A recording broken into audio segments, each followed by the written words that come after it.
This is Jules, and I will be reviewing Fetish Factory Anniversary Weekend Parties. Also, I want to give some information to the people who are thinking about attending but haven't yet, so they can make an educated decision and know what to expect.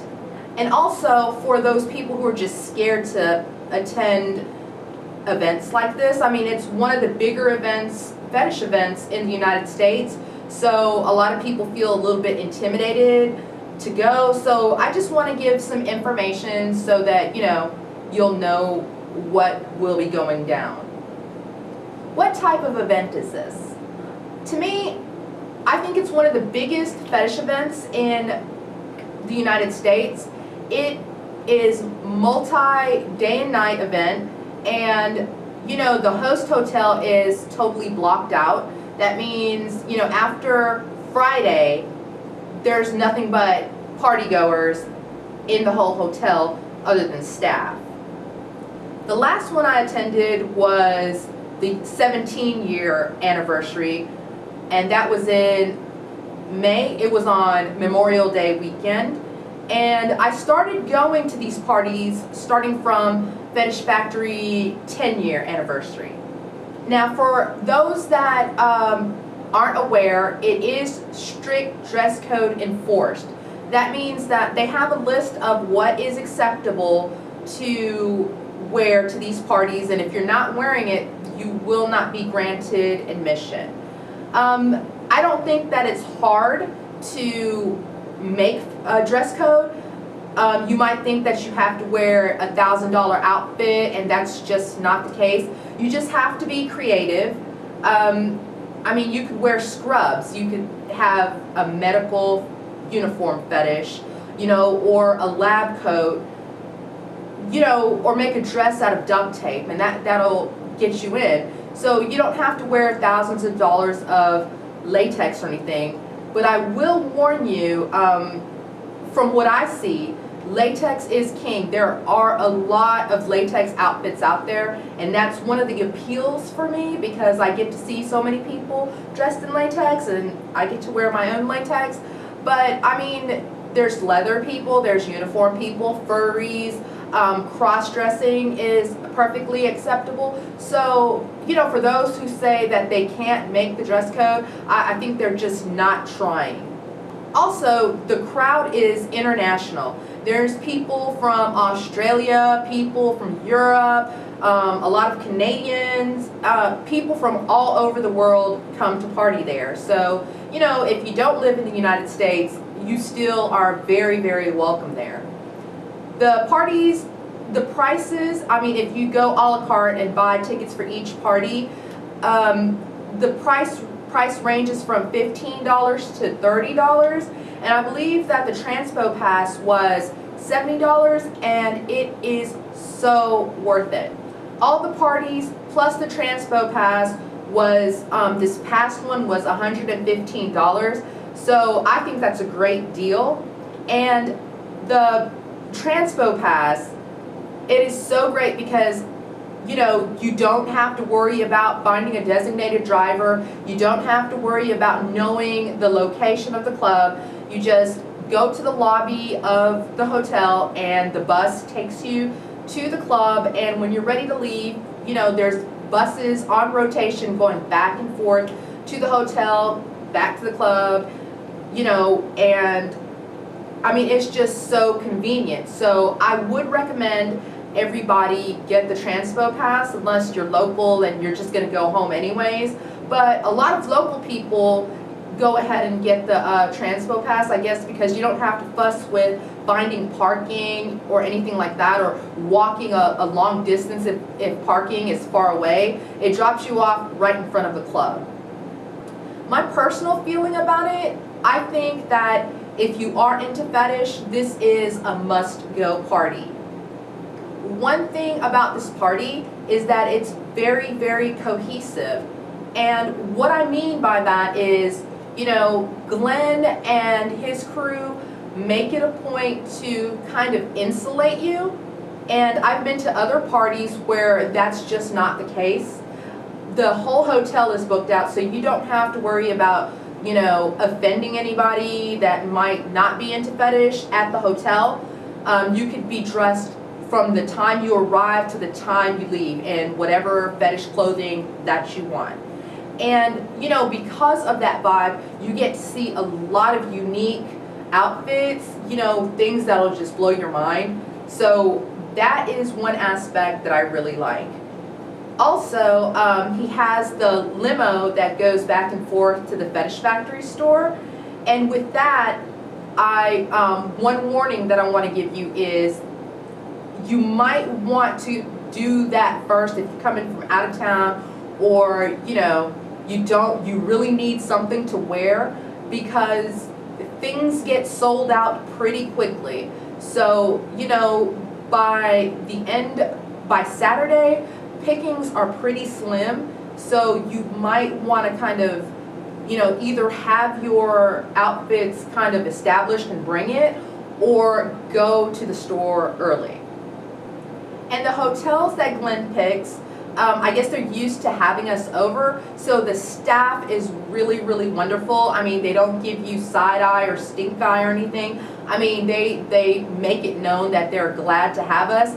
And for the most part, I would say that the partygoers are really on their best behavior. I mean, they're out to have fun, but you don't see any destruction, or there's no reason for the police to be called. There's a lot of alcohol, there's a lot of partying, frolicking, but I mean, everyone keeps it at an acceptable level. So that makes it fun too, because I don't ever go to these parties and wonder, wow, is someone really gonna mess up and the police are gonna be called? I mean, no, it just doesn't happen. Another aspect of this, since it's such a big party, a lot of the fetish celebrities and models come, so you will be partying with them, you get to see them, and I'd say most of them are very down to earth. You could go up to, Jean Bardot and she'll talk to you and you could get your picture taken with her. And there's other celebrities that go, and if you want to, I saw some first timers that were just so stoked that they got to see all of their, favorite fetish models and celebrities, because I mean, they're just right there. Now there are, for me, some cons, but they're very little. One of the cons for me is that there are a butt ton of photographers, and it used to be worse, the previous years. This year they seem to have chilled out, but generally they just get in your face and start snapping away, and I wasn't really comfortable with that.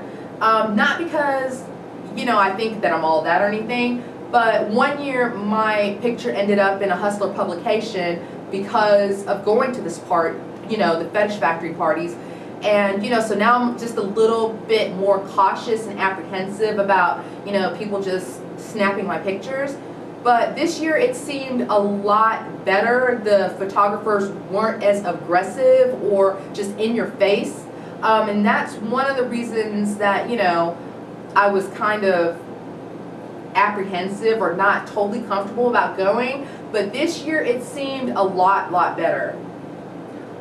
This isn't a con, but another thing you might want to think about if you're coming in from out of town is, if you can drive, you might want to try that. Or if you fly in, you might want to rent a car, because there's really nothing close to these hotels. I mean, every single one that I've stayed in, the different ones, whether it be the Marriott, the Sheraton, or the Embassy Suites, I think that changed over to a Sheraton though. There's nothing close. So if you want to eat, you'll have to eat pretty much room service, and that's it. It's really good to have a car there. Also, another con for me was the extreme players party, and that's usually on the last night. Fetish Factory 10, I believe they limited the attendance to 200 people, and okay, granted it was a small party and they charged a lot more for it. The last year that I went, and I didn't go, I opted not to go this time around, the place was packed. The club was too small, and I just couldn't see anyone really playing. I stayed maybe about an hour, and I left. And you know, it could have been the fact that there was 2 nights of hard partying before. It was the last night, and maybe I was just tired and grumpy. I mean, that might be the case. So that's why I'm not saying it's a total con. But I haven't, you know, the past several years, I have not enjoyed that party. So that's why I didn't go this year. But, you know, I heard from some people that went that it was pretty nice. So maybe next year I'll give it a try again. You know, because I've learned kind of how to pace myself and not just tire myself out the first 2 nights. So I'll try it again next year and I'll report back to you. But you know, as it stands, the last several extreme player parties I really did not like. So in conclusion, I think that the Fetish Factory anniversary parties is definitely worth your time, effort, and money. It definitely gives you a bang for your buck. Do I encourage new people to go? I would have to say yes. Everyone is pretty friendly, and if you make it known that you're new, I think that people will like go out of their way to help you. This year, you know, while we were waiting for the limo to go to, and I was there with Goddess Anika, while we were waiting for the limo to take us to Fetish Factory, there was a guy who asked us a question or something, and we're like, oh, where are you from? And he told us, and it was his first time there, and he came by himself. You know, he didn't know his way around or anything. So all of us kind of took him under our wings, and you know, we hung out for the whole weekend. And now he's gonna be, you know, meeting us in Montreal for Montreal Fetish Weekend. So, you know, I mean, if you're really shy, just take that little risk of talking to people, because most people that I know that go there are very friendly and very helpful.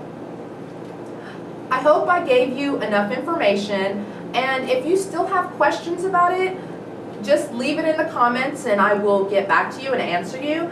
And if you see Glenn, tell him I said hi. Till next time, bye.